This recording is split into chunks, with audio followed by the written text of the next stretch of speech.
my name is Lindy Sherries and I used to be a Sangoma. In this channel, I talk about everything, guys. Abokorobela, the secrets that we were taught not to share with you guys, how we used to trick you guys, the spirits, how everything works when you go to a Sangoma for consultation, Yamatambo. So whether you believe in God or don't believe in God, please check out this channel so we can talk about it. If you believe in God, let's share the gospel. If you don't believe in God, you can check out the channel too. I want to hear your opinion, and I want people to actually share their opinion, not insulting me without saying why. Thank you, and I'll see you on my channel. Hello everyone, thank you so much for joining me on my channel. My name is Solomon Izanga. It's good to have you. I still have a bit of flu and I changed my set a little bit, but good to be with you guys. Let us know where you're watching from. Good to have you here. Where are you watching from? Are you across the continent of Africa? Let us know and give us a shout out. Let's know how you're doing. And please make sure you subscribe to the YouTube channel also. That is Solomon's Temple. And like the video, share the video. That's very important for me. And my lightning is not so great, but I hope that, you could manage that. So I was just going through social media as usual, and I saw this story of interest, which is on, from TikTok, a video of several young women dressed in a wedding gown in church. It isn't like they were getting married. No. It wasn't their wedding day. No. One of those situations where the pastor or the prophet would tell them, if you desire to get married, you've been waiting for so long, just come dress in your wedding gown and God would answer your prayer this year. Those kind of prayers, right? Those kind of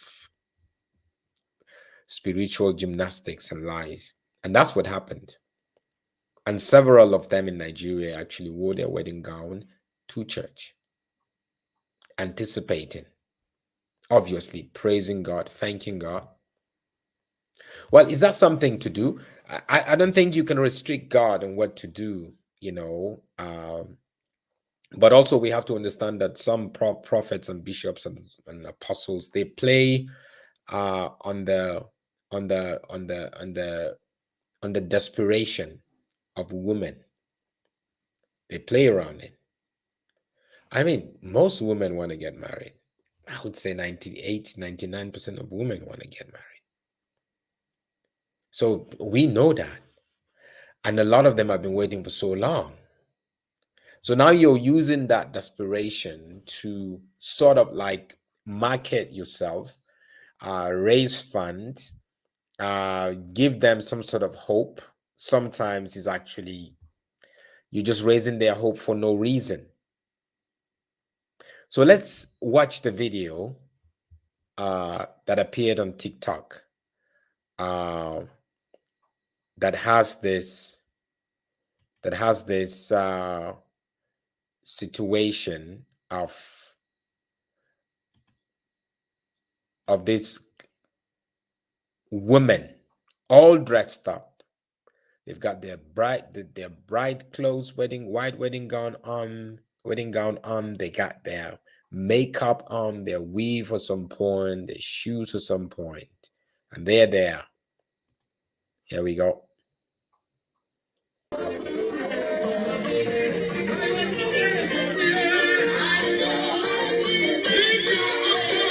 See them?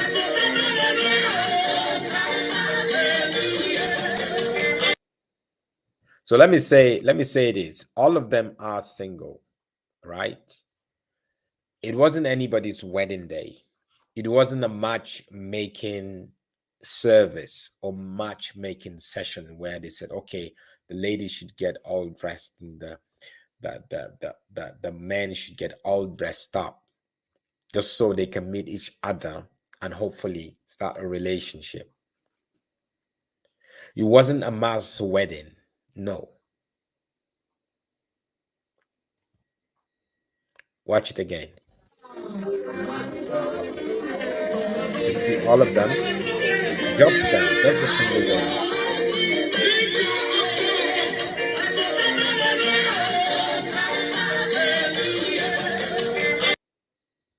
Is this a stage of desperation? Is this a stage of how did we get here?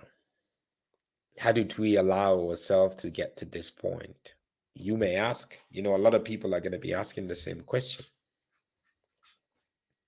How can somebody mobilize so many women, single women, and ask them to all get dressed up like this? The sad part of it is this may just be a high level of deception. Because you see, the wedding ceremony, whether it's traditional, whether it's legal, whether it's church, the wedding ceremony is a spiritual ceremony. And who knows, maybe they're all dressed up like this, and this so-called prophet or bishop, his intention is to get them married to other spirits, is to covenant them. They don't have no idea because they're desperate, because they need a man, they need a husband. So it's either he just did this just for marketing purposes, just so he can go viral like this, or just so the woman could be encouraged and just so he can play with their desperation, or he is very much aware that if in a ceremony, because ceremony is not just a physical activity, it's a spiritual activity, a wedding ceremony like this. So you bring them to church and then you covenant them with whichever spirit the prophet is serving without their knowledge. Now they might be getting married to some spirit that lives in the sea, spirit that is involved in the forest, spirit of loss, spirit of Mormon, spirit that is just so demonic. They have no idea. Innocently they came in because the whole idea that sounds good. Yeah. And he will tell them, come in your wedding dress, in your wedding gown, and make sure you put on your makeup, make sure you put on everything, get ready like it's your wedding day. And I will pray with you and something would happen. Probably he would say before December, before the end of the year, something would happen and you would get married. You see those kind of desperations, right? Watch this video on last time.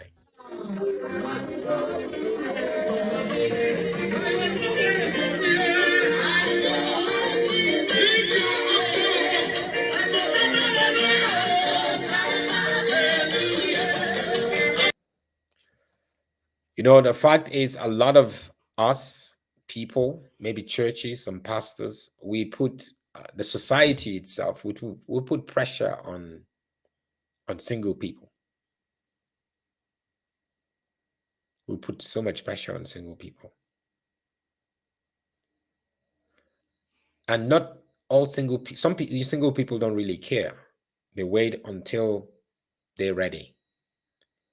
But some single people, they crush. There's pressure from their family, there's pressure from the church, there's pressure from society, there's pressure from men. Pressure.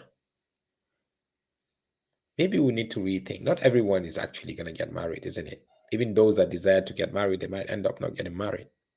That's just the truth.